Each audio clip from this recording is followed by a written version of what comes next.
convite e obrigada a quem está presente.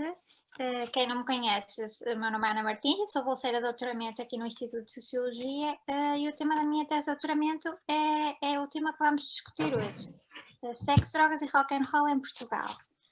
Eu convidei João Carlos Calisto, que quem não conhece, eu vou passar aqui a ler uma breve biografia, tem que ser breve. Espero que sim, espero que sim. O João Carlos Calisto nasceu em Lisboa em 1977. 60 não, 70, não me ponhas 10 anos mais velho. Não, eu disse 77. Eu percebi 60, desculpa. Não. É investigador musical e autor de programas radiofónicos e televisivos. É licenciado em Línguas e Literaturas Modernas pela Faculdade de Letras da Universidade de Lisboa, pós-graduado em Ciências Documentais pela Universidade Lusófona de Humanidade e Tecnologias e é atualmente doutorando em Estudos de Literatura e Cultura Ingleses e Americanos, também pela Faculdade de Letras da Universidade de Lisboa. Tem vindo a colaborar em várias publicações musicais e literárias desde 1996, das quais vou dizer só a título de exemplo algumas, como em 2005 o livro Na Terra dos Sonhos, sobre o Jorge Palma, em 2013 em coautoria o livro Portugal Elétrico, que é uma história ilustrada das primeiras décadas do rock em Portugal, em 2014 Canta Amigo Canta, Nova Canção Portuguesa, que é um dicionário do percurso e da obra dos cantores e grupos determinantes no âmbito da canção de protesto, folk e da nova canção ligeira. Atualmente apresenta os programas Passado ao Presente, da RDP Internacional, e A Vida no Só Disco, da Antena 3, em parceria com o Henrique Camaro, e é o autor também do programa Gramofone, da RTP Memória, além de colaborar noutros projetos na área dos conteúdos musicais da RTP. Obrigado. E, portanto, de nada. Portanto, eu convidei o João para dar um bocadinho uma visão, reflexão socio-histórica acerca deste epítome do sexo, drogas e rock and roll aplicado aqui ao Portugal contemporâneo. Então nós organizamos esta sessão em 3 momentos diferentes. O primeiro que versa sobre as décadas de 60 e 70, o segundo as décadas de 80 e 90 e o terceiro novo milénio e posteriores. Pronto, então aqui nas décadas de 60 e 70, o João vai fazer aqui um bocadinho o enquadramento socio-histórico do país e da indústria da música, na altura em que chegou cá este mito, este lema do sexo, drogas e rock and roll, e um bocadinho dos mitos associados ao estilo de vida rocker. Ora, portanto, então, João, quando é que achas que chegou cá, ou quando é que nós aqui em Portugal começamos a ter a percepção deste lema, deste epítome, deste estilo de vida de sexo, drogas e rock and roll? Obrigado pela apresentação, Ana, obrigado a todos. Pois, Portugal é um país, como vocês sabem muito bem, porque estudam diretamente, com muitas idiosincrasias também a esse nível. E a nossa indústria musical, a nossa indústria discográfica, também acaba por enfermar das mesmas idiosincrasias. O que é que isto quer dizer? Quer dizer que, apesar de muitas vezes até haver uma ideia feita de que os géneros, as modas, as correntes, as práticas musicais e depois todos os hábitos a eles associados chegavam tardiamente a Portugal, quando vamos investigar um pouco mais a fundo, nem é preciso muito mais a fundo, basta às vezes ir só um bocadinho mais, percebemos que isso acaba por ser mesmo um mito criado, e às vezes até um mito criado no âmbito jornalístico, muito associado também ao grande desconhecimento que nos últimos anos felizmente tem vindo a diminuir cada vez mais sobre o rock em Portugal pré-1980, portanto durante muito tempo quis-se fazer crer que as 2 décadas anteriores, grosso modo,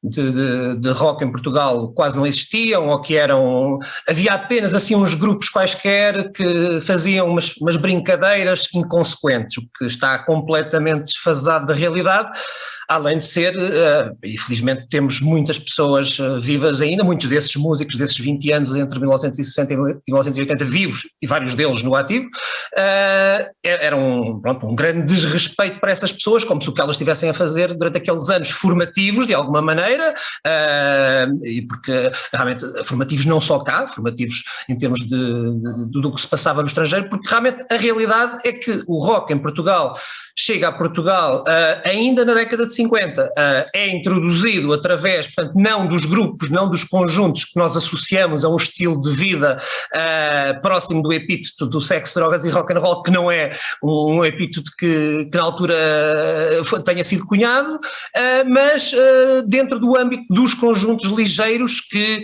de forma ainda algo ingênua, introduzindo os repertórios novos, muito esporadicamente em disco, mas mais acentuadamente nas atuações, introduziam realmente alguns rocks como mais um estilo musical, como mais uma dança nos seus repertórios. Mas a partir de 1960 as coisas mudam radicalmente.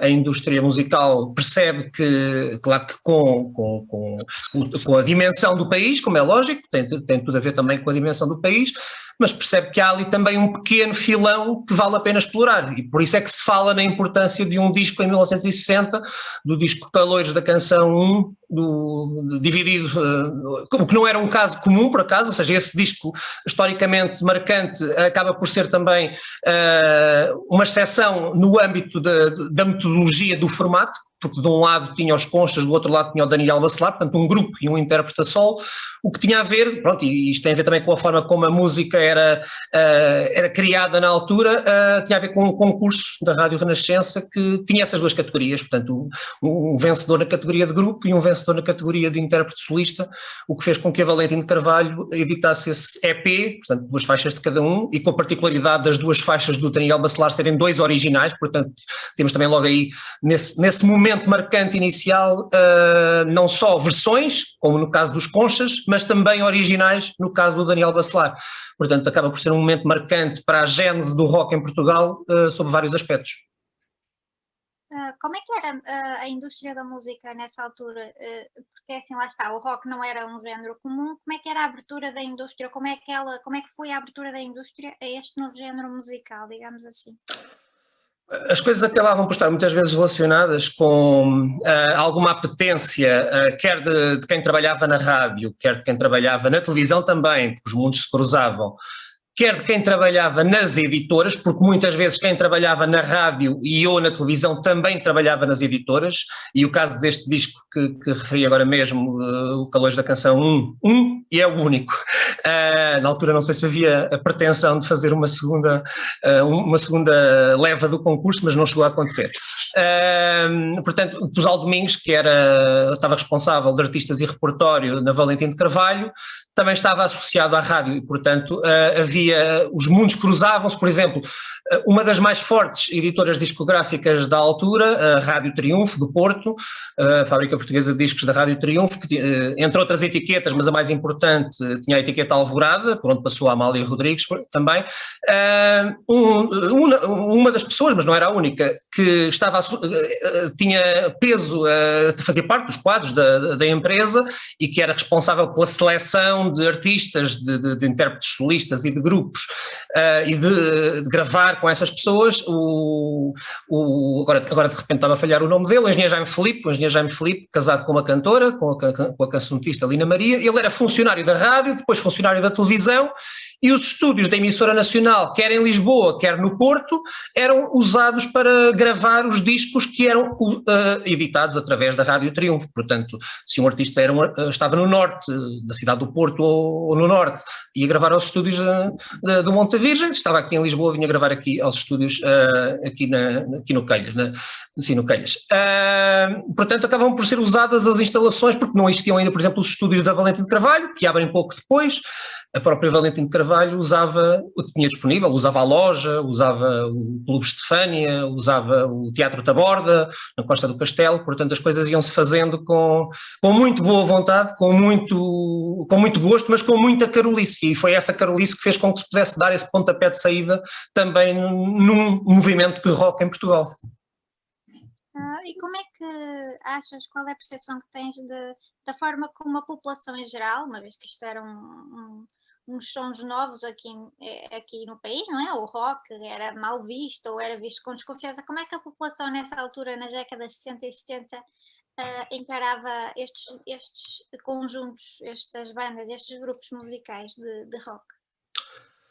Havia curiosidade e isso nota-se através da análise da imprensa da altura também, porque chegavam os ecos do que acontecia lá fora, também chegavam os ecos enfim, de alguns distúrbios, de alguma violência associada, ou seja, causada pela juventude, porque é a juventude a ter carta de alforria a todos os níveis, não é? Pronto, portanto também é esse nível, às vezes, de alguns excessos, ou de bastantes excessos, e isso também fazia parte das notícias, mas para todos os efeitos... Portanto, quando estamos em 1960, neste momento de facto marcante, porque é chegar a disco de forma plena, um disco todo ele imbuído das novas linguagens rock, porque até aí realmente havia só os tais afloramentos, as coisas já estavam noutro ponto, ou seja, o próprio rock, quer nos Estados Unidos, quer em Inglaterra, já tinha também sido,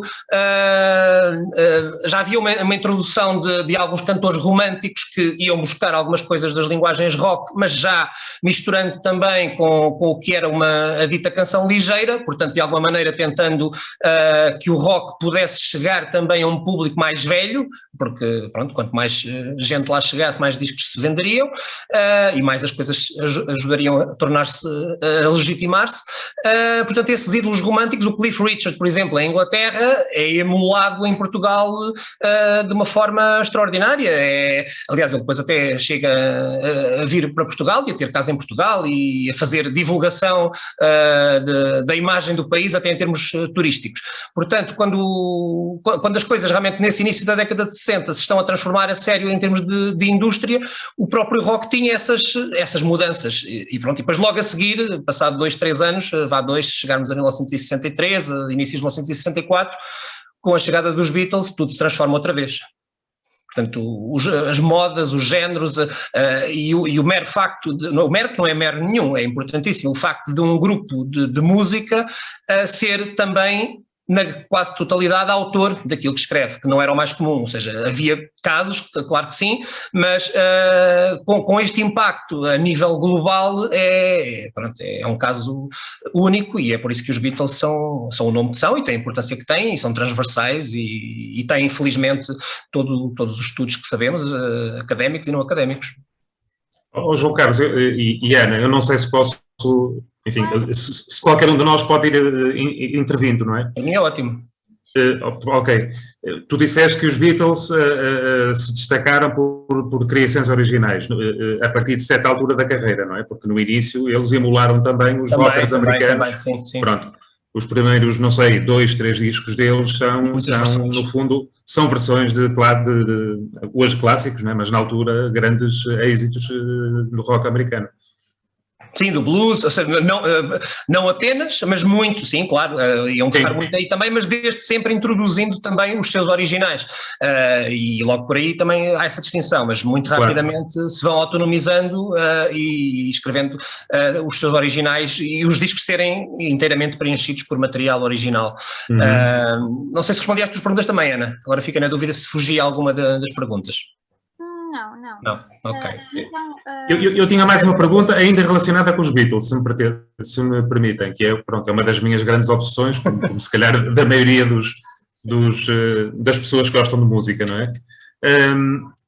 O João Carlos considera que os Beatles foram os criadores do chamado Mercy Beat, daquele género musical ao qual associamos os Beatles, mas muitos outros grupos. Terão sido eles os criadores do Mercy Beat ou aderiram a essa moda musical? Eu acho que usar o termo criador às vezes pode levar-nos a... Enfim, é complicado porque é trazer... A erros históricos, não é? É isso. Ou seja, são de certeza aqueles que mais contribuíram para que essa corrente musical tivesse o impacto que tivesse fora de Liverpool, fora de Inglaterra, mas depois, e a reboque desse sucesso dos Beatles, vieram tantos outros grupos que pontualmente na altura, uns mais pontualmente do que outros, foram conseguindo ter sucesso, alguns até às vezes com canções dadas pelos próprios Beatles. John Lennon e pelo Paul McCartney. Mas sim, são o nome que acabou por se distinguir por todos os aspectos, sim. Só duas coisinhas que gostaria de perguntar-te. Aquela coisa do yeah, não é? Que eu acho que para a maior parte das pessoas, as pessoas não estão muito familiarizadas com isso. É mesmo essa lógica do yeah, ou essa coisa que ficou conhecida como movimento yeah, tem muito a ver com a questão dos Beatles. E também te queria perguntar, nessa altura, não é? Anos 60,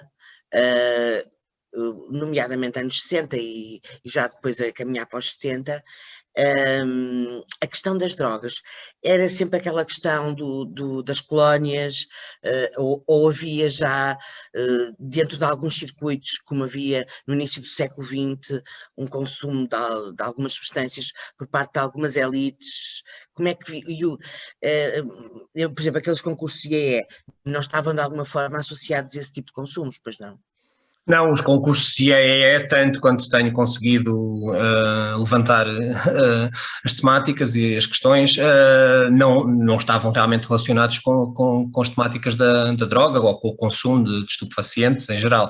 Aliás, estou a recordar-me daquele cartaz, porque, aliás, a organização, a co-organização desses concursos no Monumental, entre 65 e 66, era do Movimento Nacional Feminino, portanto, logo aí a coisa também já estava controlada. E depois havia aquele cartaz que já devemos ter visto todos, de a juventude pode ser alegre sem ser irreverente, ou seja, a apelar a não atirar cadeiras e a todas essas outras coisas, portanto, vai lá, extravasem, mas extravasem internamente, não extravasem externamente, passando aqui. Pronto, a imagem estranha. Mas foi um espaço de subversão. Diz? Esses concursos, apesar de serem organizados por esse movimento, foram um espaço de subversão. Foram, sim, porque até pela própria natureza, já tinha havido outros concursos de dita música moderna, música elétrica, música para a juventude antes desse. Por exemplo, um dos concursos foi ganho pelo Conjunto Mistério, que por causa de ter ganho foi a Londres, foi conhecer os Shadows, portanto foi conhecer os seus ídolos, os grandes ídolos, lá está, antes dos Beatles, e que eram os ídolos diretos do Conjunto Mistério. O Conjunto Mistério, que depois, isto vai ligar-nos aqui à primeira escolha musical daqui a pouco, é o grupo que está na gênese do Quarteto 1111. Portanto, sim, portanto, mas o concurso do IEE, o grande concurso IEE do Monumental entre 65 e 66, pela sua própria natureza, com várias eliminatórias, com muitas eliminatórias, todos os grupos grandes e pequenos, mas todos os grupos grandes de rock em Portugal passam por lá, com a particularidade, por exemplo, de um dos mais populares, como o Shakes, ter ganho uma das eliminatórias, mas depois, por uma questão de agenda, e eles chegaram a pôr até um anúncio no jornal na altura, a queixar-se da inflexibilidade da organização em não poder alterar a data da final, tendo em conta que já sabiam que os Shakes não iam poder estar na final, portanto, e não estiveram.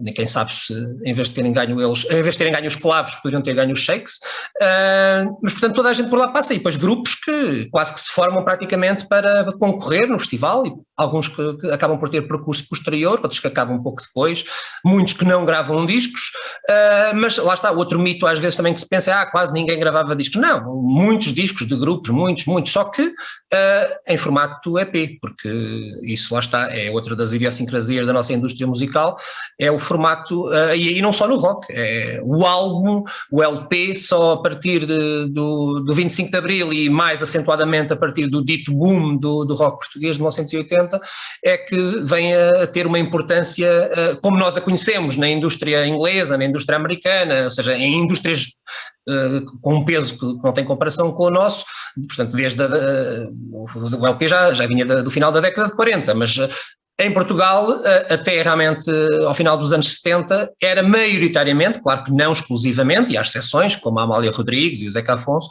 mas era maioritariamente um formato para recolher material já editado em 7 polegadas, singles ou EPs, portanto não era um formato de eleição para a edição de novos trabalhos, porque só um público com grandes posses é que podia chegar ao LP, portanto nós não suportávamos, o nosso mercado não suportava um álbum de originais por ano de vários artistas, pronto.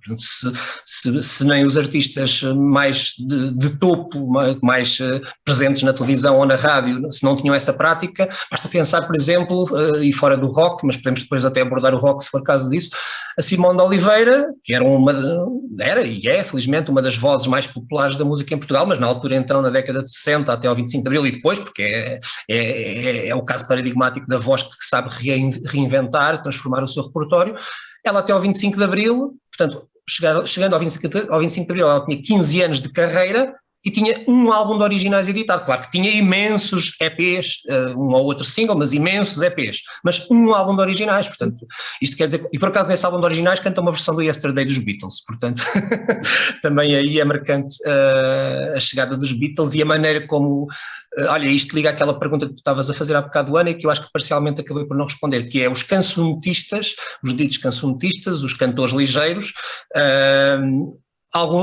vários deles, com a Paula Rivas, a Madalena Iglesias à cabeça, dentro dos mais populares na época e com carreiras mais longas, perceberam muito rapidamente que havia ali também um filão para explorar, também claro que as canções tinham que lhes agradar, portanto os cantores já com alguma carreira acabavam por também ter uma voz na escolha de repertório, não era apenas cantar aquilo que as editoras ou os maestros lhes apresentavam, e portanto quando havia uma apetência em relação a estes novos ritmos, integravam e ajudava muito a que também isso, a que o rock pudesse chegar à geração dos pais, lá está, de uma maneira mais leve, mas fazia com que as modas pudessem cruzar e os gostos musicais e os hábitos, enfim, não os das drogas, claro, eles associados, pudessem cruzar pais e filhos dentro do possível. Só uma nota pessoal, estou a ver aqui em cima que temos 8 minutos e tal de reunião, não é? Sim, eu estou a tentar resolver o problema porque isto entrou na outra conta. É aos 40 minutos, não é? Mas eu tenho a conta profissional, mas não sei porque entrou por outra conta. Mas eu vou sair e voltar a entrar e acho que não há problema. Tenta atualizar para Pro, não te aparece em cima a atualizar, não te dá outra conta. Ok. Só que eu tenho que entrar pela outra conta. Se for abaixo, entramos outra vez e não há drama. Mas em princípio não irá abaixo, mas eu vou sair e só eu, sim. Porque eu pus a Ana Martins como anfitriã. Tentar. Bigly. E de outros músicos americanos da área do R&B, do blues,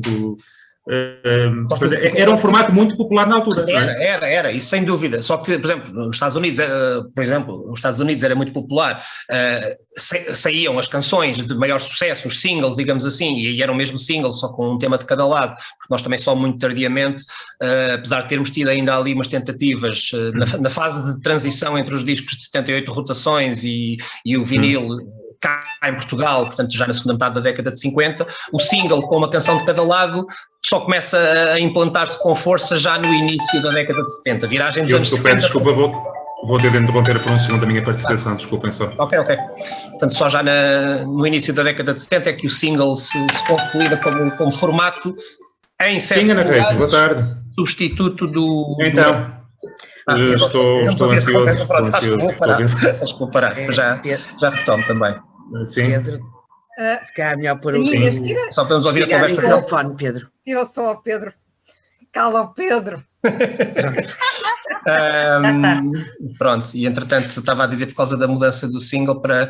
Não, era precisamente o que o Pedro estava a dizer, que vem no seguimento do que eu disse há pouco, que é, não fazia sentido estar a arriscar realmente, portanto...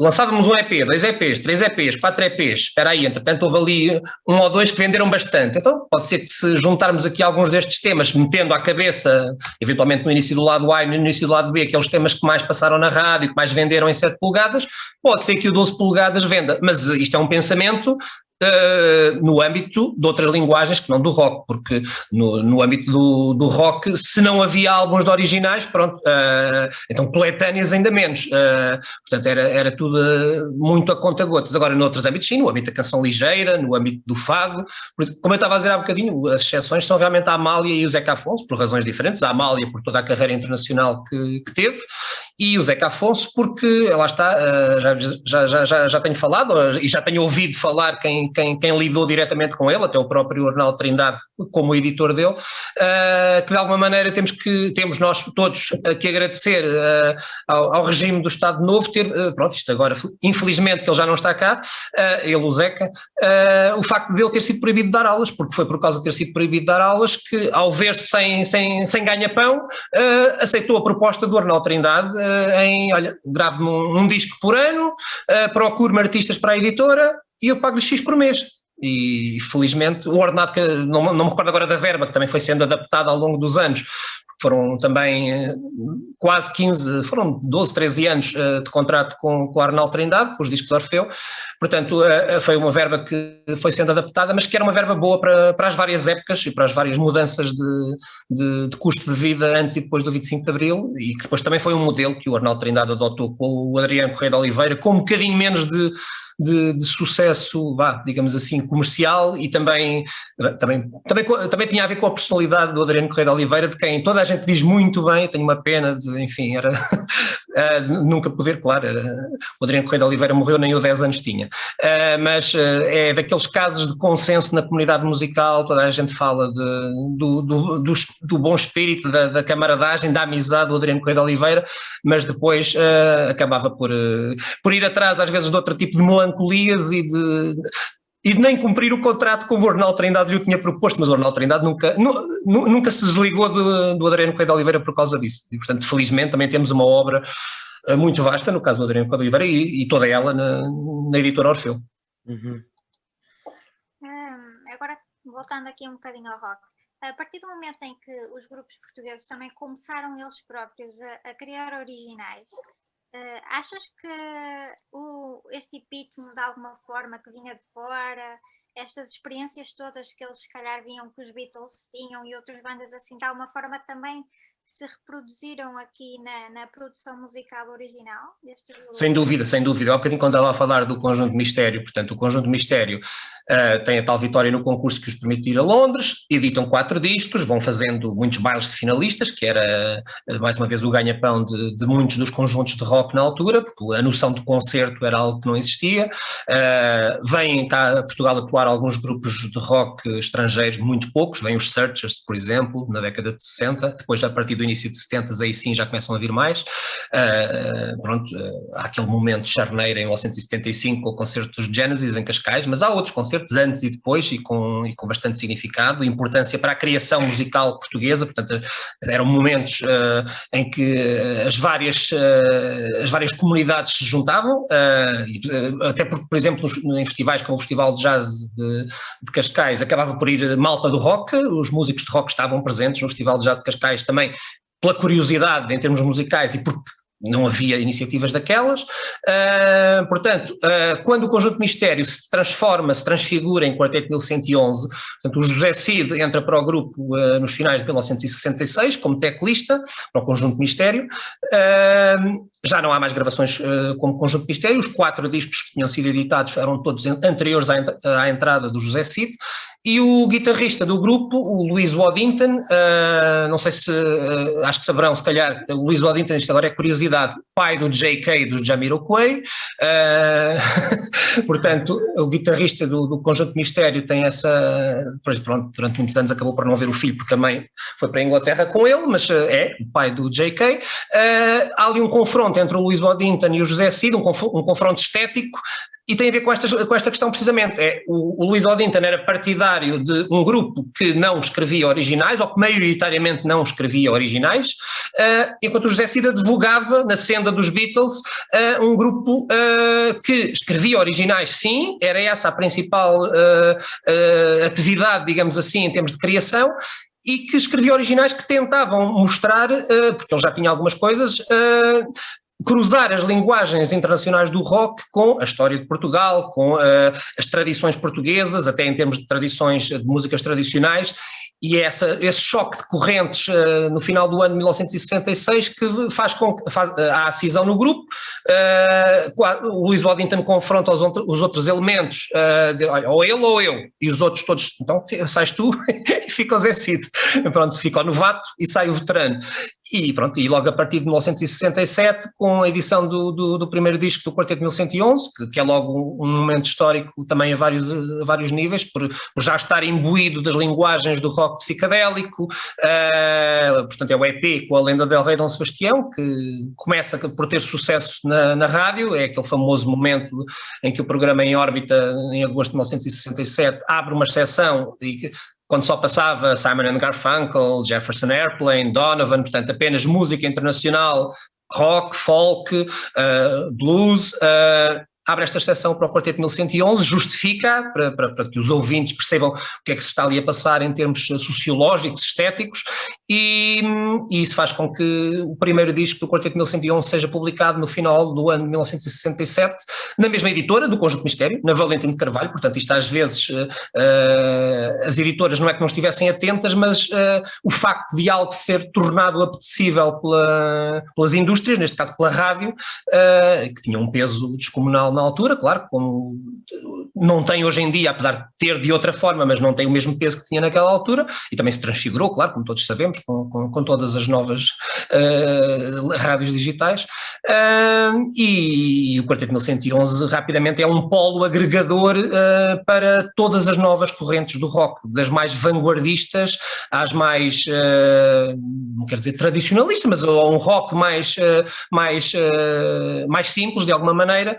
Toda a gente recorre ao Quarteto 1111, é o grupo charneira. Eu diria que é o primeiro, porque é o primeiro momento. Às vezes há aquelas questões sobre se pode falar em rock português, se pode falar em rock em Portugal, ou seja, tentar perceber o que é que uma linguagem musical que não é de um país pode ter quando chega a outro país, mas isto às vezes acabam por ser discussões algo estéreis, porque o rock, o jazz, ou seja, todas estas linguagens são linguagens que estão em todo o lado, pela importância cultural, pela importância política dos países onde tiveram origem. E, portanto, é claro que pode ou não haver mais elementos do país. E com o Quarteto 1111 finalmente, pela primeira vez, mesmo sem passar por cima da importância dos shakes, e os shakes até cantaram pontualmente em português, mas quase sempre em inglês, o Quarteto 1111 é se calhar o primeiro momento em que podemos falar de um rock português em Portugal com todas as propriedades, porque ali encontramos reunidas todas as condições que podem fazer definir algo de isto só podia ser feito aqui, e é isso que o Quarteto 1111 é essa transformação que o Quarteto 1111 traz na viragem, no final da década de 60. Eu vou então partilhar aqui o link.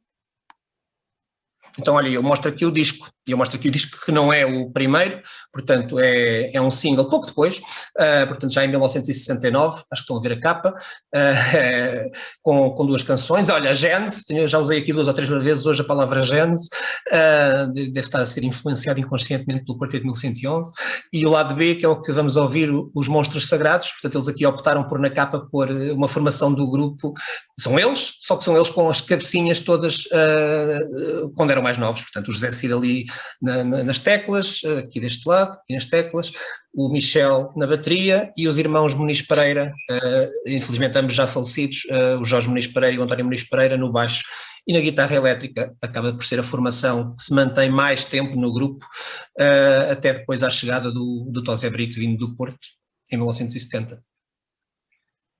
Vais pôr, não vais, Ana? Já, Estás a comprar? E agora o que é que falta? Falta uma letra. Puseste no chat, não foi, Aninhas? Pois está aqui. Então é mais fácil nós ouvirmos, se calhar, para não ter problemas com a net. Nós podemos ouvir e voltamos. Acho que é assim, não há problemas. Se ouvirmos em tempo real, vai correr bem. Mas ouvirem cada um o seu ou põe o eu? Se quiseres, tanto faz, podes partilhar. Não dá para pôr aqui em partilha? Eu acho que dá, esperem aí. Se for fácil. Este é o anúncio, deve ser o anúncio que está antes. É. Mas assim também é bom estar ali o link, porque assim ficamos com ele todos. Pois, já está. E a letra, portanto a Ana pôs o link para a canção e pôs a letra. Não sei se querem que eu partilhe. Queres pôr a letra no ecrã? Não sei se vale a pena, talvez pôr a letra no ecrã. Pois, se calhar é melhor.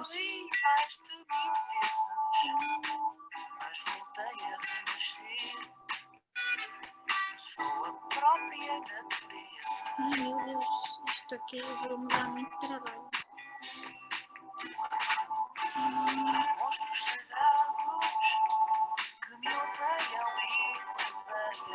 Está-se a ouvir muito bem. Dá para ver? Está ótimo.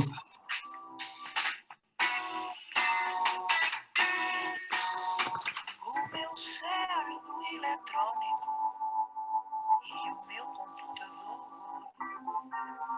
fazem parte do meu ser.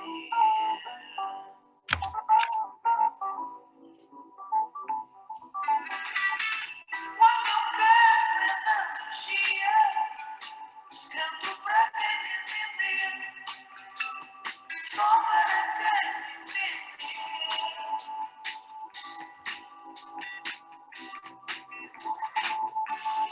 No meu caminho eu sorrio a quem passa. Eu sou livre, livre, livre. Conquistei a liberdade.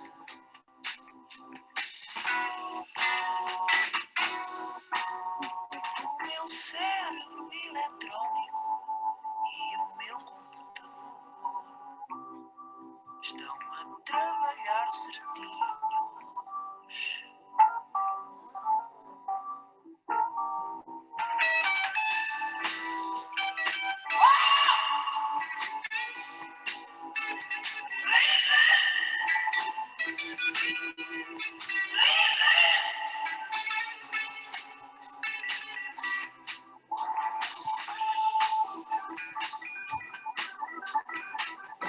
A minha geração tomou pastilhas multicores e partiu para a longa viagem que acaba nas colinas de cristal onde vivem robôs que galopam no céu.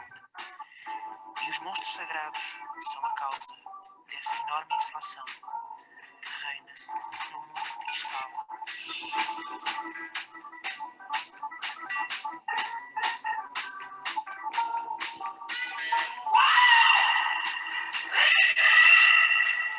Se calhar podemos parar. Paramos aqui? Ok. Pronto. Acho que aqui pela letra também ajuda a perceber porque é que escolhemos e porque é que trouxemos aqui esta canção. E tu, pronto, há bocadinho quando estavas a perguntar das práticas, dos hábitos e do consumo de drogas, recordo-me sempre do José Cid a dizer que na altura poucas drogas tinham ao dispor, que realmente que eram umas pastilhas de vez em quando, mas que as drogas que estavam associadas aos rockers americanos e ingleses não chegavam cá em grandes quantidades, não circulavam da mesma maneira, apenas alguns casos, apesar de até haver gente, e olha, no seio do Quarteto 1111, o baterista, o Michel, trabalhava na TAP, portanto, e isso era um elemento muito importante, que era o facto das pessoas poderem trazer álbuns do estrangeiro que não chegavam cá, e portanto, conhecer e tocar às vezes ao vivo repertório que ainda não era conhecido, quase às vezes, até antecedendo a chegada ou a edição em EP, porque muitas vezes era isso que acontecia, o álbum não chegava, mas às vezes algumas editoras apostavam em 3 ou 4 canções em EP desses grupos estrangeiros e, portanto, quando esses discos chegavam, já ouvi isto pelo Quarteto 1111 ou pelos Pop 5 Music Incorporated ou enfim, por outros grupos populares da altura. Estes dois, portanto, o Quarteto 1111 na Grande Lisboa, o Pop 5 Music Incorporated no Grande Porto, eram os dois grupos mais importantes, mais marcantes e com mais obra gravada na altura, mas mesmo assim o próprio Tosé Brito, que teve esta particularidade de ter tocado nos dois, diz, pronto, eu com os Pop 5 Music Incorporated era o liceu, mas eu venho para o Quarteto 1111, era a universidade. Pronto, é um impacto ainda mais global, apesar de, e aqui voltamos à questão dos formatos e das idiosincrasias da indústria musical portuguesa, o primeiro álbum de estúdio do pop rock nacional é precisamente dos Pop 5 Music Incorporated. Tinha havido um primeiro álbum anterior, portanto um primeiro LP associado às linguagens do rock, que era o álbum do Conjunto Académico João Paulo da Madeira, ao vivo no Teatro Monumental, que na realidade, apesar de se chamar ao vivo, não era um álbum ao vivo, era uma reunião de temas já, lá está, como o grupo vendia a Valentim de Carvalho, e era um grupo que também era apadrinhado pelo Henrique Mendes, da rádio, portanto era um grupo de rock que inicialmente poderia parecer eventualmente, e pronto, isto não é reduzi-los de maneira nenhuma, porque o Conjunto Académico João Paulo teve muita importância ao nível do rock e até pela longa carreira que teve. Portanto, é o grupo de rock dos anos 60 e 70 a ter mais discos gravados e em todos os formatos, e com essa particularidade de facto de o primeiro LP ser deles. Só que é um LP em que é uma reunião de temas editados em EP, acrescentaram-lhe 3 inéditos que não tinham sido publicados e acrescentam-lhes palmas gravadas pelos fãs no Teatro Monumental, portanto, mas não é uma atuação. O primeiro álbum de estúdio é de facto o álbum, a peça dos Pop 5 Music Incorporated, editado ali pelo mês de novembro de 1969, que apesar de ser o primeiro álbum de estúdio não é um álbum de originais, é um álbum de versões, mas de versões recriadas de forma muito particular, arranjos do âmbito do rock, cruzamento com as linguagens às vezes mais funk, outras vezes com as linguagens mesmo do dito rock psicadélico, mas sem introdução de originais, apesar de toda a discografia do grupo em single e em EP apenas com uma exceção, portanto todos os singles dos Pop 5 são canções originais. Nos 2 EPs iniciais é que há apenas um original do Tosé Brito e os restantes são versões, mas tem essa importância também por aí de terem sido o primeiro disco, o primeiro álbum do rock de estúdio de rock em Portugal. Entrando agora aqui nas décadas, no segundo momento, décadas de 80 e 90. 70 ainda, não é? Ali 70 a transição, não é? Sim, isso sim, já sim. estou agora a passar para o momento sim. Assim, na transição, não é? Qual é o momento, a marca, a música, o disco, a banda, o acontecimento que tu associas ao despoletar do boom do rock português? Portanto, aquilo que nós conhecemos como boom do rock português no ano de 1980 é realmente um fenómeno que junta várias coisas. E desde logo o chamarmos-lhe boom do rock português tem a ver com o facto da grande quantidade de edições de grupos rock que surgem a partir daí, a partir de 1980 a 1981. Depois a partir de 84, 85 as coisas já começam outra vez a descer, gradualmente, mas com o enorme sucesso do Rui Veloso, dos UHF, que por acaso até já tinham gravado no ano anterior, em 1979, mas para uma editora pequenina, a Metrosom de Lisboa, que ainda existe, uma editora resistente, mas com a assinatura de ambos, portanto, o Rui Veloso, vindo do Porto, apesar de nascer em Lisboa, mas foi logo para o Porto a correr. Do Rui Veloso vindo do Porto, os UHF vindos da Almada, mas pronto, de Lisboa, digamos assim, da grande Lisboa, ambos na Valentim de Carvalho.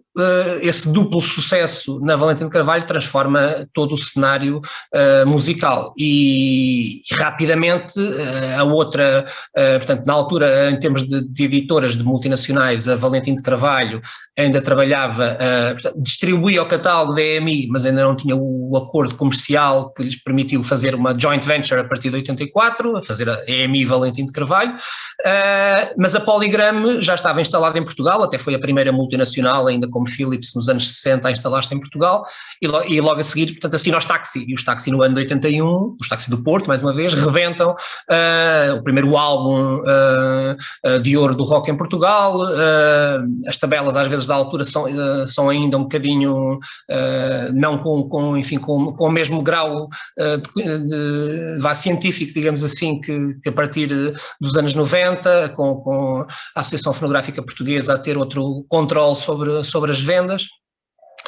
Mas acaba por ser um boom que não é só do rock, era isso que queria dizer também. Portanto, o chamarmos-lhe boom do rock tem a ver com esta quantidade gigantesca, porque qualquer grupo se transforma num grupo de rock. Há grupos que eram conjuntos ligeiros, conjuntos de baile, que gravam discos, às vezes singles e outras vezes até LPs, e não há mais passos para a carreira. Um dos casos paradigmáticos é o do grupo de baile, que tem aquele enorme sucesso, portanto, do Seixal, tem aquele enorme sucesso com o Pato Choli, editam mais 2 singles, um deles que acaba por até ser, entre aspas, sabotado pela própria editora, e acaba a carreira, e os músicos voltam aos conjuntos com menos representatividade onde estavam antes, o conjunto típico torriense, que assinam como CTT e que já tinham também repertório noutros âmbitos musicais, mas que na altura também tocam em todo o lado, com destruição, algo já próximo até do hard rock ou do heavy metal. Mas esta transformação da indústria, porque é isso que acontece, é uma transformação de facto da indústria, coincide,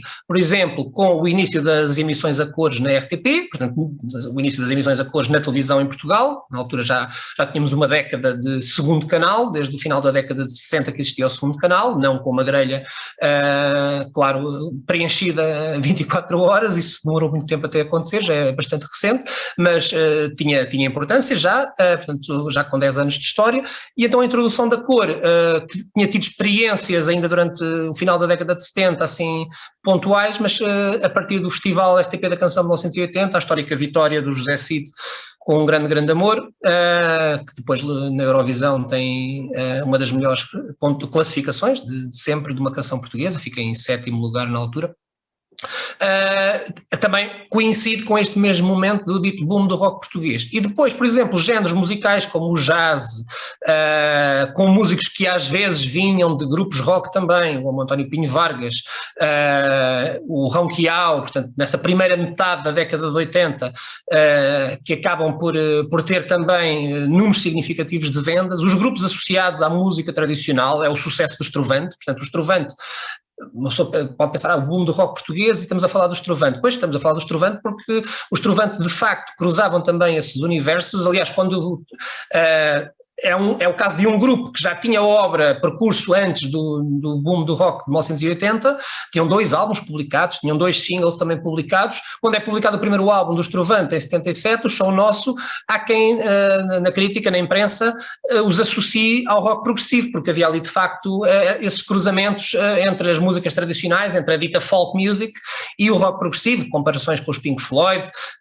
portanto, mas não tinham, isto para dizer, mas não tinham visibilidade comercial, quer pelas editoras onde estavam, passaram pela editora associada ao Partido Comunista Português, a editora Mundo Novo, por exemplo, passaram pela Sassetti, que teve peso antes deste período, quando foi o lançamento dos primeiros trabalhos do José Mário Branco e do Sérgio Godinho, veio a ter outra vez algum peso no início da década de 80, mas na altura em que os Estrovante passaram, ainda no final da década de 70, estava ali num momento de redefinição, a editora Sassetti. E, portanto, quando os Estrovante, ao terceiro álbum, com o Baile no Bosque, passam para a Valentim de Carvalho, e estávamos nesta transfiguração da indústria musical, em pleno boom do rock em Portugal, radialistas como o Luís Filipe Barros, ao meterem a Balada das Sete Saias, mas só a partir da parte mais rock da Balada das Sete Saias, portanto sai metade da música praticamente, ou mais de metade até, aquela parte toda mais calma do início, o disco vende de uma maneira que faz com que grupos, de facto, como os Trovantes, estejam com todo o direito associados a este boom do rock português, porque é um boom da música em Portugal, da indústria da música em Portugal. Se em 1960 havia ali algumas pessoas a perceber que podia haver ali um pequeno filão, em 1980, 20 anos depois, há muita gente a ver que pode haver ali e que há um grande filão e, portanto, tudo se transforma, mas isso não pode fazer com que nos esqueçamos dos 20 anos que estão para trás. E de pessoas, isto se calhar leva-nos eventualmente, Ana, à próxima escolha musical, e de pessoas e de músicos e de grupos que, estando antes já no ativo, acabam por ser importantíssimos para essa aceitação também do rock junto da cultura de massas. Os Arte Ofício, são eles a próxima escolha musical, também do Porto, com o Sérgio Castro, com o Álvaro Azevedo, que era já então um veterano por ter sido o baterista dos Pop 5 Music Incorporated, o António Garcês na voz, também uma das vozes mais marcantes do rock em Portugal, mais fortes do rock em Portugal, e mais polémicas naquela altura também, e hoje em dia quando se decide às vezes a escrever as suas impressões e a recordar alguns dos episódios. Os Arte Ofício, na segunda metade da década de 70, foram uma banda que tinha clube de fãs, que tinha público a segui-los na estrada, portanto, as coisas não nasceram, de facto, por geração espontânea em 1980. Tudo contribuiu para que, chegando ali àquele momento, pudesse ter acontecido o que aconteceu, e gente como os Arte Ofício foi determinante para isso mesmo. Então vamos fumar aqui marihuana, não é? E então, sim, mas deixa-me então fazer uma introdução um bocadinho. Sim. Além dessas transformações na indústria, no próprio comportamento dos músicos, se calhar as experiências psicotrópicas que até começaram a ter nas décadas anteriores, se calhar antes um bocadinho ao de leve. Achas que agora, durante esta década e posteriormente depois na década de 90, se intensificaram e esses comportamentos foram mais visíveis socialmente? Sim, aí liga-nos ao que a Paula estava a dizer há bocadinho, que é o facto de, portanto, com o regresso dos ditos retornados, dos chamados na altura retornados das ex-colónias, na sequência das independências de todas as ex-colónias, mas especialmente de Angola, de Moçambique, Cabo Verde, Guiné também, pronto, não querendo discriminar São Tomé. Vem de facto drogas, mais drogas, diferentes drogas, outras quantidades, e isso transforma a sociedade em geral e necessariamente o consumo dentro dos circuitos dos rockers e do público do rock. E aí os concertos são também momentos de celebração também a esse nível, de estar com os amigos, estar a ouvir a música que gostamos, e então aí já com algumas oportunidades mais, cada vez maiores, pronto, claro que ainda estávamos distantes dos concertos de estádio a partir de 1990, mas já estávamos mais próximos do que estávamos na década de 60, aí sim de circularem essas drogas e disso também contribuir depois para a própria criação musical. Eu agora estou a pensar no caso de um grupo como os Beatniks, que já vinha, apesar de ter tido diferentes formações desde a década de 60, só grava na década de 70, mas na formação do grupo pela qual passa a Lena D'Água, que por acaso não chega a gravar disco com o grupo, as luzes que eram usadas, os jogos todos, as cores, tinham muito a ver também com estas experiências alteradas, e as músicas, estou a pensar numa canção muito associada também em termos de arranjos ao rock progressivo, mas que acabava por cruzar também referências, como o Jardim Terra, com os phasers vocais na voz do Tolial, todas aquelas posturas, há ali uma dolência também associada ao consumo de algumas drogas, e às vezes também até de alguma meditação transcendental. É a altura em que o guru Maharaj deixava também lastro nos rockers portugueses. Vou então mostrar a música dos Arte e Ofício.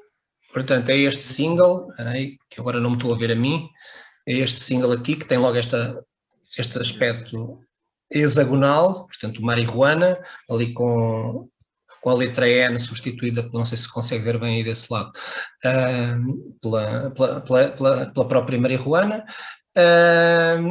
e a letra também muito diretamente, mas mais diretamente do que esta capa era difícil, uma capa assim, antes de 74 tinha sido logo proibida. Pronto, e há bocadinho realmente não referi isso. O Quarteto 1111 tem essa particularidade de, muitas vezes, das canções proibidas, porque nós pensamos só nos ditos cantautores, de cantores de protesto, quando se pensa em repertórios proibidos antes do 25 de Abril. Depois do 25 de Abril houve ali uns episódios feios, mas pronto, mas foram pontuais.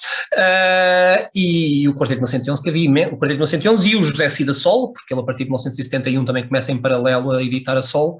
O primeiro álbum do Quarteto 1911 em 1970 e o primeiro álbum do José Cid em 1971, praticamente todas as canções estão proibidas, por isso é que ele diz misto de provocação, mas é verdade que se calhar até teve mais canções proibidas do que o Zeca Afonso, era uma questão de as irmos contar, mas não me espantava nada porque foram muitas, logo aí nesses dois álbuns e também em vários dos 7 polegadas editados, portanto, e as letras dessas canções de grupos de rock, como o Quarteto 1111, ou como a Filarmónica Fraude, ou até um grupo muito menos conhecido, mas que ainda grava 2 discos, como os Evolução, aparecem precisamente nas páginas das revistas, da revista Mundo da Canção, desde logo, do Porto, uma revista com uma importância muito grande pela publicação de textos de opinião de músicos, até de autores já com obra publicada, como a Maria Teresa Horta, portanto jornalistas, que era também o que a Maria Teresa Horta era, e depois estas letras destes grupos de rock eram publicadas em paralelo com as letras do Zeca Afonso, do Adriano Coelho de Oliveira, do António Macedo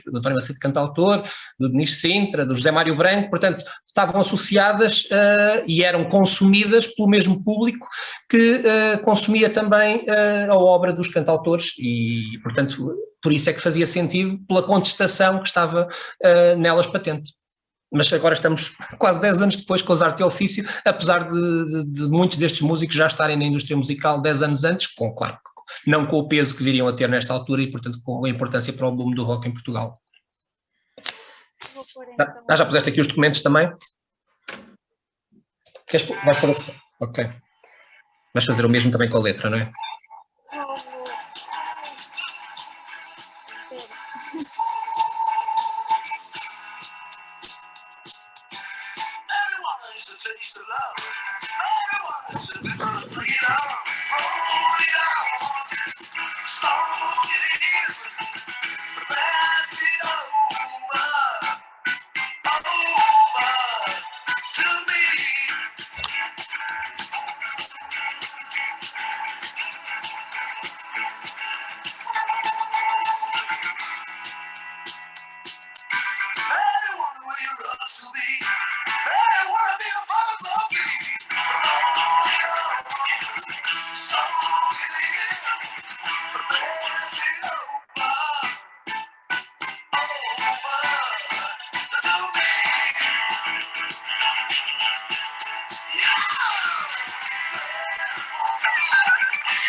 Ok, pronto, e acho que também já percebemos pela letra correspondente ao que ouvimos e pelo resto da letra da parte que não ouvimos, as referências muito diretas ao consumo de droga e eu ter cuidado com a bófia, né? A CAPS, portanto aqui tudo muito explícito. Mas temos aqui, como eu estava a dizer, temos aqui o António Pinho Vargas, que hoje em dia olha às vezes com algum distanciamento em relação a este passado musical, como pianista, como um dos pianistas, porque o grupo nesta altura tinha a particularidade de ter tanto o António Pinho Vargas como o André Sarvib nas teclas, e o Álvaro Azevedo então na bateria, portanto o veterano do grupo, digamos assim, o Fernando Nascimento na guitarra e o Sérgio Castro, autor da letra e da música desta canção, do Marihuana. O disco sai, é para uma editora pequena, portanto, e isto na altura também tinha o seu peso, os Arte e Ofício apanham esta fase, portanto, ajudando muito a abrir o caminho para o tal boom de 1980, acabam por ser vítimas também desse mesmo boom, ou seja, eles transfiguram-se em paralelo nos trabalhadores do comércio, com as paródias rock que todos conhecemos, juntando-lhe o João Luís Médicis, e os Arte e Ofício terminam em 1982, 82 e 83, portanto, editam apenas mais um disco, um álbum, portanto um segundo álbum, e ao contrário, são um dos casos, tal como os Tantra, de grupos que têm tido um papel muito importante na segunda metade da década de 70 no âmbito do rock, no âmbito dos consumos, da transformação dos consumos musicais, ao contrário da generalidade das bandas rock no início da década de 80, que têm sucesso a cantar em português, os Arte e Ofício e os Tantra lançam os seus últimos discos no início da década de 80 a cantar em inglês, o que acaba por também não ajudar. Nós sempre tivemos esta questão da língua, e ainda agora este ano, com a vitória dos Black Mamba no Festival RTP da Canção, isso voltou a ser falado, ou seja, é sempre uma temática recorrente no nosso meio musical, a questão da língua inglesa. Isto acontece em todo o lado. Também tem a ver com alguma, enfim, tem a ver com o que cada músico ouve, tem a ver com a maneira. Olha, não nos podemos esquecer, com os quase 50 anos de carreira que entretanto passaram, que o Jorge Palma refere várias vezes a enorme dificuldade que teve no início da década de 70 em deixar de escrever canções em inglês, porque o inglês era a língua que para ele fazia todo o sentido, era a língua natural para a escrita de canções rock.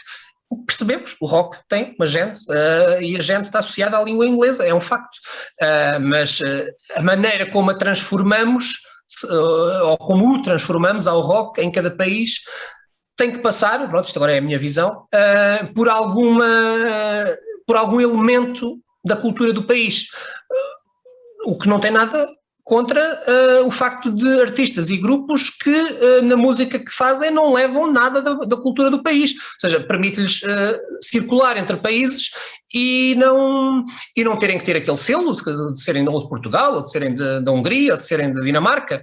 Portanto, é um caminho também, é outro caminho, mas aí sim é que se calhar, quando se quer estar a falar nas tais discussões o que é o rock português ou o rock dinamarquês, se calhar aí, pronto, claro que é porque aquele grupo pertence àquele país, mas de facto na música que produz acaba por não ter nenhum elemento, porque muitas vezes a língua é o único elemento da cultura do país. Pronto. Mas isto... João Carlos, desculpa interromper, a propósito disso, eu estou-me a lembrar dos Silence 4, não é? Que passaram por, não é? Foram uma das bandas de maior sucesso nos anos 90, não é? Mas não deixaram de ser criticados por cantarem em inglês, não é? E o vocalista, não me lembro agora do nome dele. David Fonseca? O David Fonseca sempre defendeu, opá, temos todo o direito de cantar em inglês, é assim que nós nos exprimimos. Claro. As palavras saem naturalmente, as letras saem naturalmente em inglês e, portanto, assumimos isso. E pronto, e acabou por ser um momento... São modas cíclicas. São, sim, isso é verdade, estamos sempre a debater se o inglês é aceitável ou não na nossa música, não é? E nesse momento, pouco antes do sucesso dos Silence 4, os Gift referem várias vezes, portanto, sabemos o caso também paradigmático dos Gift por terem construído uma carreira de sucesso, não é à revelia da indústria, porque se inserem na indústria, mas à revelia das grandes editoras, porque sempre controlaram e sempre foram, os masters do material deles, sempre foi deles desde o início, e isso não é todo comum, mesmo uma banda que vá tendo sucesso, normalmente nos primeiros passos que dá, os masters são das editoras, e os Gift, quer por teimosia, uma boa teimosia neste caso, quer porque, e era isso que queria dizer, ligando ao que estavas a dizer, Pedro, de as editoras não terem acreditado neles, e uma das razões foi, cantar em inglês, não. Poucos anos antes o Pedro Abrunhosa tinha tido sucesso a cantar em português, não é? Pronto, mais próximo de algumas linguagens da soul e da funk, mas a cantar em português. Portanto, quando os Gift aparecem e batem às portas das editoras, da Polygram, da Valentim de Carvalho, da Sony, não, em inglês não.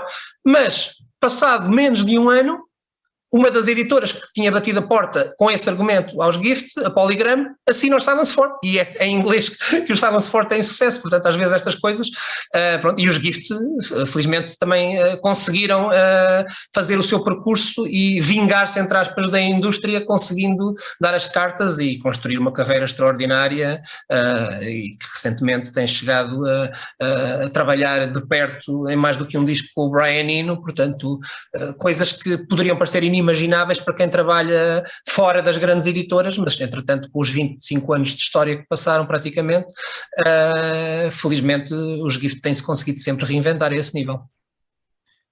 Já agora, a propósito dos Gift, João Carlos, eu vou contar a todos, claro, sumariamente um episódio. E a propósito das tentativas que eles sempre fizeram de contornar a indústria musical, não é? Eu, quando comecei a trabalhar no sítio onde trabalho agora, no Instituto Português do Desporto e da Juventude, em 96, o nome até era outro, apareceu-me uma carta assinada pelos Gift, que eu não conhecia. A carta não veio diretamente dos Gift para mim, veio do meu colega de Leiria, do distrito de Leiria, portanto o responsável do IPJ no distrito de Leiria, que deve ter sido contratado pelos Gift, e eles passaram uma série de maquetes, em CD já, uma série de demos, não é? Que eu ainda guardo, e esse meu colega de Leiria ajudou a fazer a promoção da banda, distribuindo essas maquetes pelos colegas do IPJ. Pronto, quer dizer, e foi uma forma que eu achei, para mim, inédita, porque eu nunca tinha recebido digamos, nunca tinha feito uma abordagem, nunca tinha abordado por uma banda daquela forma, não é? E achei muito interessante, e nem sabia que eles mantêm hoje essa atitude, não sabia, francamente, que detêm as massas, não sabia disso, acho muito interessante. Porque, por exemplo, o José Mário Branco, os primeiros álbuns dele, portanto, os tais 2 primeiros álbuns editados na Sassetti, depois, ainda no início da década de 70, portanto, antes do 25 de Abril. Depois o terceiro, pronto, aí já através da Comuna, do Teatro da Comuna. O quarto álbum, o Ser Solitário na Edison, mas depois a partir do quinto, já numa estrutura que era controlada, ou enfim, controlada sem nenhum sentido pejorativo, por ele, a UPAV, a União Portuguesa dos Artistas de Variedades, e ele rapidamente percebeu, espera aí, eu deixei catálogo para trás noutras editoras e isto vai fazer com que no futuro não consiga ter a minha música disponível ao público da forma que eu queira, porque vai ser sempre da forma que as editoras querem. E, portanto, quando teve a oportunidade de comprar ele próprio os masters, eu creio que ele aproveitou o momento, pronto, isto também tem muito a ver com as transfigurações, com as transformações das editoras, quando a editora Sassetti foi comprada pela Strauss, ali na transição dos anos 80 para 90, ele compra os discos dele na Sassetti, o que faz com que depois, quando pela primeira vez todos os álbuns do José Mário Branco são reeditados em CD no final da década de 90, são todos licenciados por ele, já como dono de todos os masters, à Emi Valentim de Carvalho. Pronto, e esta recente reedição, pouco antes da morte do José Mário Branco, felizmente ainda também foi, portanto, sancionada por ele. Mais uma vez, pronto, eu lembro de uma entrevista que ele deu, acho que foi na altura da primeira reedição, a dizer, as pessoas não pensem que por causa de eu ser dono dos meus masters e por causa de ter assinado um contrato com a Emi Valentim de Carvalho para eles explorarem os meus discos, mas continuando eu a ser dono dos masters, me tornou de repente milionário. Não, eu vivo com a minha mulher em condições, pronto, em boas condições, claro, mas isto de ser música em Portugal não é enfim, o pote de ouro que se pode pensar, mas ser dono do material faz toda a diferença, e lá está, e é o caso dos Gift, porque o pior que pode acontecer a um artista é ter décadas de trabalho para trás que não estão disponíveis ao público, por capricho, por descuido, por desmazelo das editoras que os detêm e que não fazem nada pela sua divulgação. Isso, infelizmente, também não é só caso único em Portugal. Pois, há o caso do Zeca Afonso também, não é? Das masters do Zeca Afonso, que aparentemente ninguém sabe onde param, não é? Isso é um caso Iperas, Pois, é um caso complicado. E também me estou a lembrar, já agora, de um grande negócio que deve ter sido feito quando o Michael Jackson comprou portanto, o catálogo dos Beatles. O publishing das canções dos Beatles, sim. Não é? Sim, e ainda agora recentemente também as notícias sobre a compra também de salvo erro 50% dos direitos das canções do Neil Young e salvo erro uma porcentagem ainda maior, se não é total, olha que não sei se não é total dos direitos sobre as canções de escrita das canções do Bob Dylan. Portanto, estamos sempre a falar de publishing, mas o publishing lá fora tem um peso que em Portugal é inimaginável. As nossas editoras de publishing em Portugal não têm expressão praticamente quando comparamos são coisinhas pequeninas. Agora, nos Estados Unidos não, nos Estados Unidos as firmas detentoras de grandes catálogos a este nível tentam e conseguem de forma muito, muito forte que aquele repertório seja gravado e que continue a gerar proveitos, tenha ele 10 anos, tenha ele 50 anos ou tenha mais. Quer dizer, pronto, quando entra em domínio público por passarem as décadas, normalmente os 70 anos depois da morte do autor, aí já não há nada a fazer, pronto, aí já não há mais dinheiro a gerar para ninguém. Mas até aí é tentar render o mais possível, para o bem e para o mal. E entretanto, quem é que falou aqui dos Gift?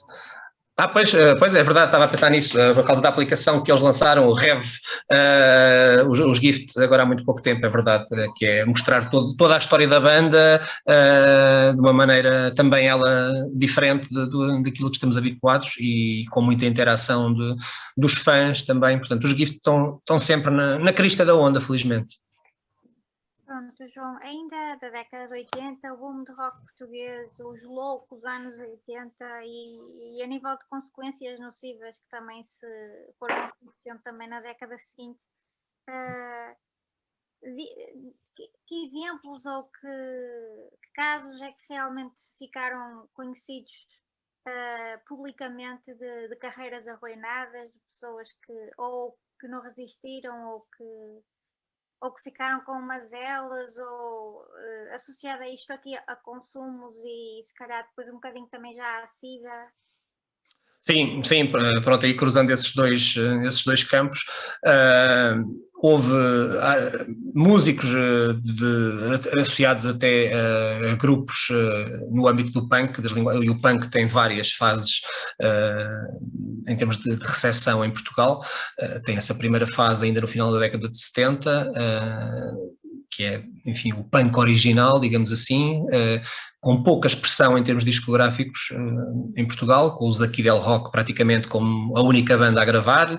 Os HF, o primeiro single em 1979, também está ainda imbuído dessas linguagens, mas depois há vários casos de músicos associados a bandas de punk na década de 80 que morrem com muito novos, seja, enfim, de alguma maneira ali à imagem de um Sid Vicious, por exemplo, e depois cruzando com a questão da SIDA, que tem aquele momento marcante da morte do António Variações, e isso sim leva-nos então à nossa penúltima escolha de hoje.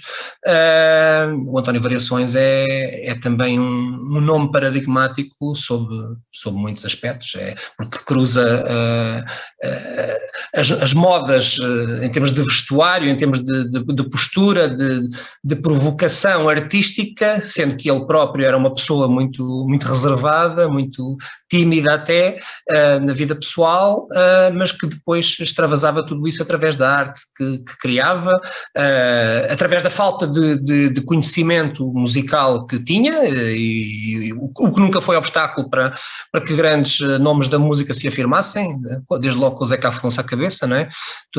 Vários músicos dizem, quando o Zeca Afonso tinha que tocar guitarra era uma desgraça, pronto. E o António Variações usava o gravador e usava a caixa de ritmos para poder ter ali o acompanhamento musical, para que as ideias melódicas não se perdessem, mas de maneira diferente, claro, e com os âmbitos musicais diferentes também, apesar do Zeca Afonso ter tido músicos de rock a tocar com ele. Aliás, ele soube sempre juntar-se aos melhores músicos dos diferentes momentos.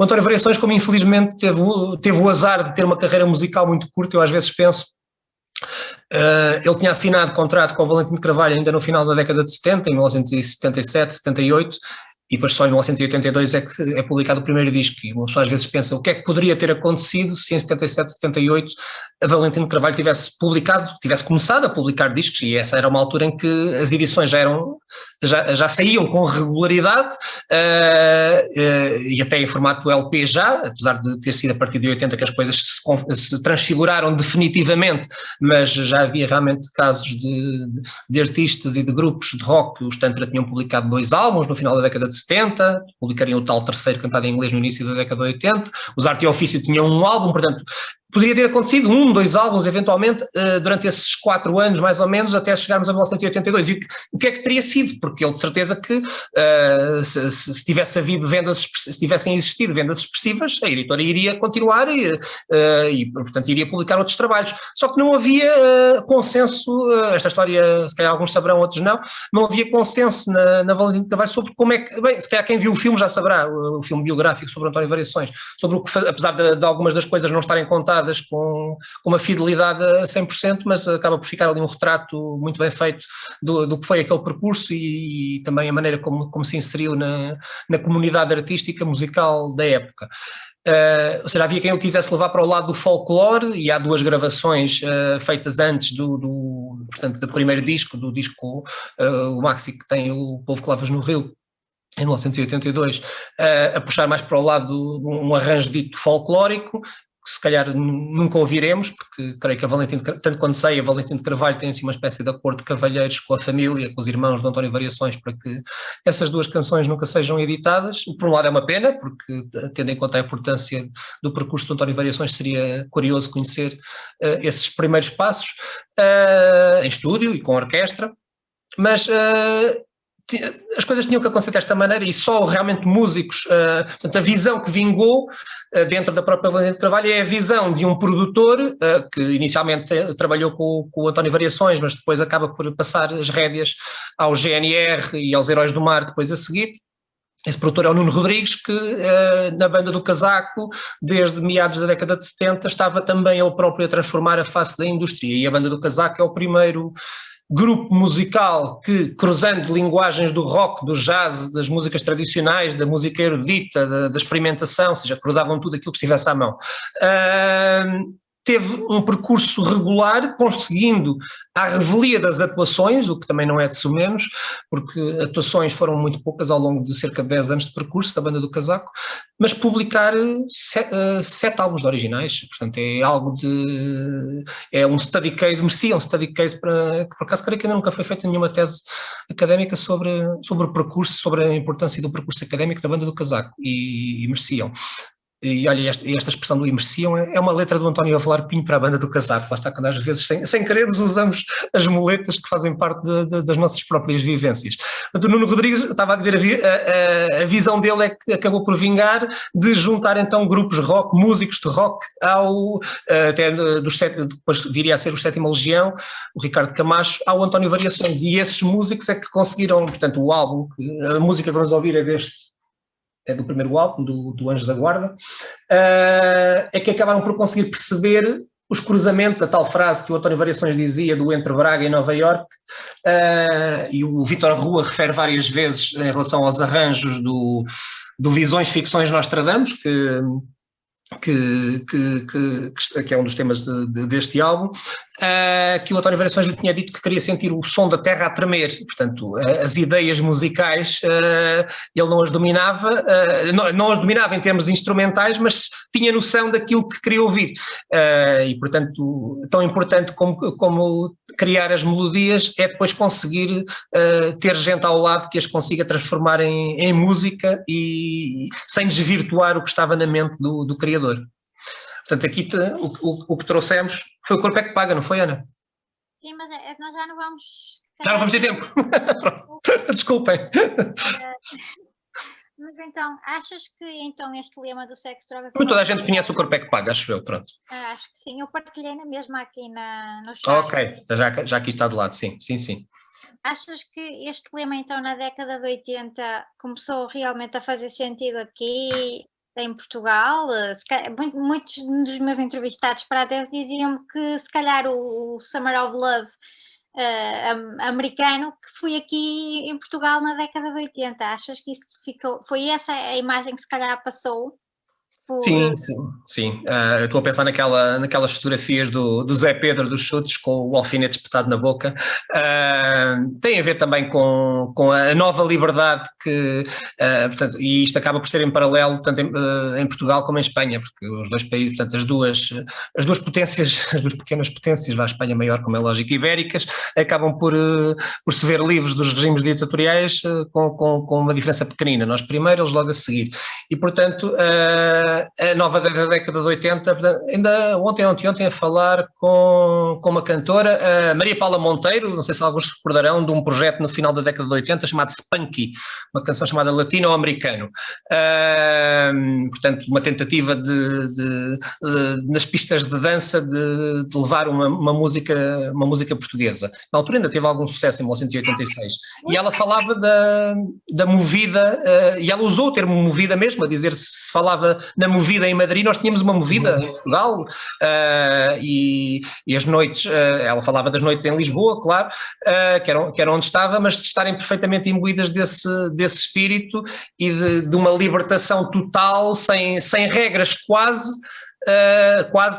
Mais uma vez estou a pensar depois no fantasma que logo chega a partir de 84, 85 da SIDA, que vem de alguma forma pôr ali um freio a essa libertação, mas entretanto já tinham passado 4 ou 5 anos de loucura total, de tentar realmente extravasar tudo aquilo que tinha ficado fechado durante pelo menos os últimos 15, 20 anos do Estado Novo.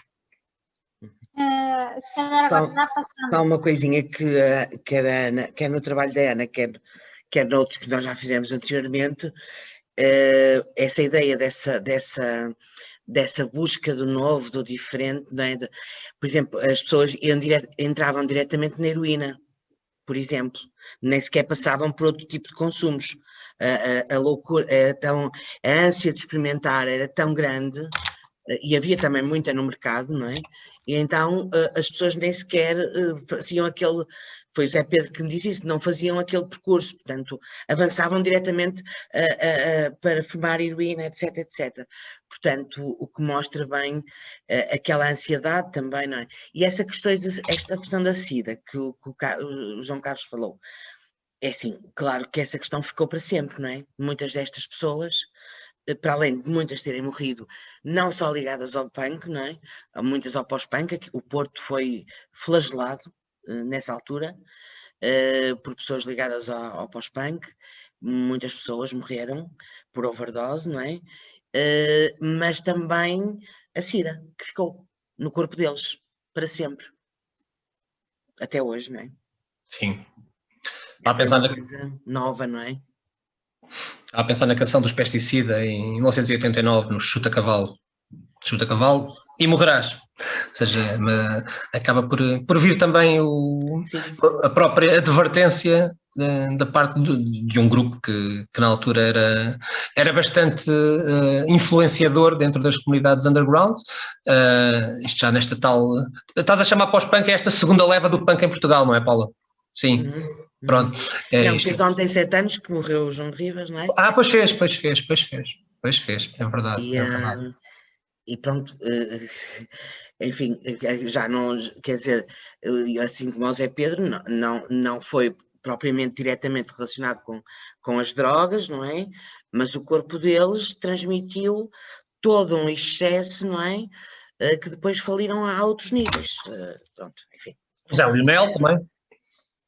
Sim, e outros, estava-me a lembrar do Rui Rocker, não é? Que também faleceu de cancro em 2013, mas que, pronto, é assim, eles acabaram por morrer por outras razões, não é? Mas é o que estás a dizer dos anos de excesso, não é? Mas foram anos... O Zé Pedro, excesso constante. Chegou-me a dizer que quando tinha o Johnny Guitar, ele bebia uma garrafa de whisky quase todas as noites. Portanto, o fígado. Ele teve muitos anos de Johnny Guitar a funcionar em Lisboa, não é? Pronto, e isso teve consequências muito sérias em muitos deles que resistiram e continuam a resistir a alguns. Sim. E com isso ajudando a construir e a escrever a história do nosso rock e da contemporaneidade, e sobretudo da contemporaneidade portuguesa, que é um hiato que temos, não é? Sim. Ao contrário dos outros países anglo-saxónicos e mesmo de Espanha, nós temos esse hiato, não é? Agora já nem tanto, mas já começamos a trabalhar no sentido de o colmatar, mas havia um pouco esse hiato, não é? Estás a falar em termos de investigação mesmo, não é? Sim. Então, também o devemos a ti, É verdade, portanto. Mesmo estou a pensar na generosidade do Zé Pedro, que até ao fim nunca deixou de dar as mãos a todos os grupos que lhe chegavam, e desde que ele visse que havia ali qualquer coisinha que valesse a pena, a paixão dele era total, a entrega dele era total. E depois ele foi fundamental no meu doutoramento, por exemplo. Ele foi a pessoa que me deu a mão primeiro, ao facilitar-me os contactos todos dos músicos, não é? Que ele tinha no telemóvel. Por exemplo, eu nunca me esqueço uma vez no Lux, que estava ele a passar música, e já não me recordo que música em concreto é que ele estava a passar, e eu, a seguir esta música que o Zé Pedro está a passar, o que fazia sentido era ouvir o Positive Vibrations dos Soft Boys, era a mesma música que ficava ali a matar, e eu fui lá ter com ele, não tens aí o Positive Vibrations dos Soft Boys? E ele, não tenho, e fez uma cara de tanta tristeza por não conseguir passar. E eu, se eu pudesse ter transformado na música naquele momento, só para, enfim. Só para nos agradar, não é? Pois, eu é que fui dar a sugestão, mas eu percebi logo a pena dele de não poder corresponder porque achou que realmente também fazia todo o sentido. Mas é esta a paixão também, e é o que estavas a dizer, é essa entrega. Então, se calhar agora uma última questão, porque já estamos em cima do tempo. Achas que este estilo de vida de excessos, de desvio, agora no novo milénio, não é? Agora, se calhar falando mesmo no momento assim mais presente, achas que de certa forma os consumos e este estilo de vida rocker já é socialmente aceite, digamos assim, ou socialmente associado, ou já tomado como garantido que é associado a estes músicos e a estas pessoas que se movimentam nesta esfera musical? É assim, há mais aceitação, sim, há mais aceitação porque há mais conhecimento sobre vários aspectos, portanto, não sendo ultrapassadas determinadas barreiras, ou seja, a vida da pessoa não se transformando, não sendo capturada pelas drogas, umas drogas usadas em âmbito recreacional, digamos assim, acabam por ser aceites. Agora, é claro que a partir do momento em que isso realmente ultrapassa essa fase, aí as coisas, voltamos a esses tais excessos e as coisas, enfim, podem ser vistas quase pelo lado caricatural, olha como chegou a acontecer nos últimos tempos de vida da Amy Winehouse, ou seja, perceber como é que um talento tão grande é destruído, desperdiçado e chegar à morte tão cedo, mas pronto, hoje em dia não tem o impacto uma pessoa estar a fumar uma erva como tinha há 30 ou há 40 anos, para outras pessoas mais velhas, seja alguém a fumar na rua e se fosse visto por uma pessoa de 70 ou de 80 anos, algo altamente censurável. Hoje em dia, não é que não haja também quem censure, claro, mas a coisa já tem outro pé, desde que, pronto, olha, basta ir à festa do Avante. É impossível ir à festa do Avante e não haver erva por todo o lado. Mas se a pessoa não tolera o cheiro da erva, não vale a pena ir à festa do Avante. José Carlos, tu concordarias comigo? Desculpem, não sei se alguém estava a falar. Por acaso o meu pai é José, mas não faz mal. É João Carlos. João, desculpa. Faz mal.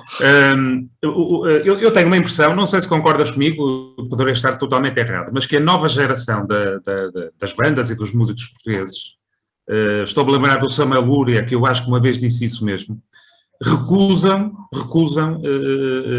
portanto, convictamente o uso de drogas. Sim. Sim. Eu não sei se tens a mesma impressão que eu, mas eu às vezes ouço algumas bandas a falar e tal, e a questão das drogas para eles não é importante, não faz parte do processo, não é necessário ao processo de criação musical, não é? Sim, no caso do Samuel Lúria, do Tiago Guilul, de gente ligada à editora Amor Fúria, o Manuel Fúria, dos Golpes, ou seja, também tem a ver com, no caso do Samuel Lúria e do Tiago Guilul, muito a ver com as convicções religiosas também. O Tiago Guilul é pastor adventista, protestante. Exatamente, eu sei. São protestantes. Sim, portanto, também... São protestantes, sim, isso conta, claro, isso conta também, sim. Não sei se posso, sem só, Aninha, te permite, só porque não sei se aplica na música. Já parabéns, estou a gostar muito, estou a aprender muito, está a ser... o que aconteceu, porque há um paralelo de uso de drogas nas artes do palco, principalmente no teatro, não tanto na dança. A dança teve outro percurso... quer a nível internacional, quer em Portugal, que tinha a ver mais com o aumento da performance. Não falamos em doping, mas no teatro há um paralelo muito grande entre o consumo de drogas exatamente, vai em paralelo com a música, mais ou menos. E neste momento há um declínio. Quer dizer, estou a falar, generalizar não há, mas há um declínio e acho tudo em torno disso. E que eu acho que terá também a ver com dois fatores. No caso das artes de palco não sei se na música se aplicará, ou na música, quando estou a falar, estamos a falar neste universo de música musical, que tem a ver, primeiro, com a droga não é necessária para a identidade artística, porque havia muito essa necessidade que eu só crio se estiver num estado alterado de consciência, eu não consigo por mim chegar lá, então a droga vai entrar nesse estado alterado de consciência, e de repente esse paradigma mudou, e mudou internacionalmente, portanto nós nunca estamos assim tão atrás como achamos que estamos. E depois a escolaridade, o ensino das artes a nível quer vocacional, quer superior, alargou muito, quer na música, quer no teatro, quer na dança, quer até nas artes circenses, etc, etc. E de repente há um outro caminho que se faz. Há um caminho muito próximo em que há a experiência e depois há a entrada no campo profissional que é feita de outra forma, pelo menos nessa relação que nós temos. Não sei se na música se aplicará a mesma relação, mas é algo que, e por exemplo, a relação entre o teatro e a dança é muito interessante, que a dança continua a usar, mas como usa a música clássica também, que é aumentar a performance. E aí não é tanto, mas é outro tipo de drogas, nessa ideia de ter mais energia, ter mais força, ter mais resistência, aguentar mais. Mas é muito interessante, porque quase que poderíamos, estava a ouvir-vos, e gostei muito mesmo, e depois calmo, mas o paralelo entre o teatro e a música faz-se muito, então, na década de 80, após 25 de Abril no teatro, porque antes disso nós não podemos falar de grandes experiências, mas vai-se fazer em paralelo até à década de 90, com mais ou menos os mesmos ciclos e as mesmas lógicas, até de experimentação e de rigor. Não sei, Pedro, isto é minha... Estou a lançar, pode não ser nada disto, mas acho que pode também existir aqui já um outro paradigma sobre a identidade artística e não só, e a legitimidade. E é verdade isso, sabes? As pessoas eram as mesmas, Cláudia. Exato. É possível nos circuitos que nós delineamos através de social network analysis e outras coisas.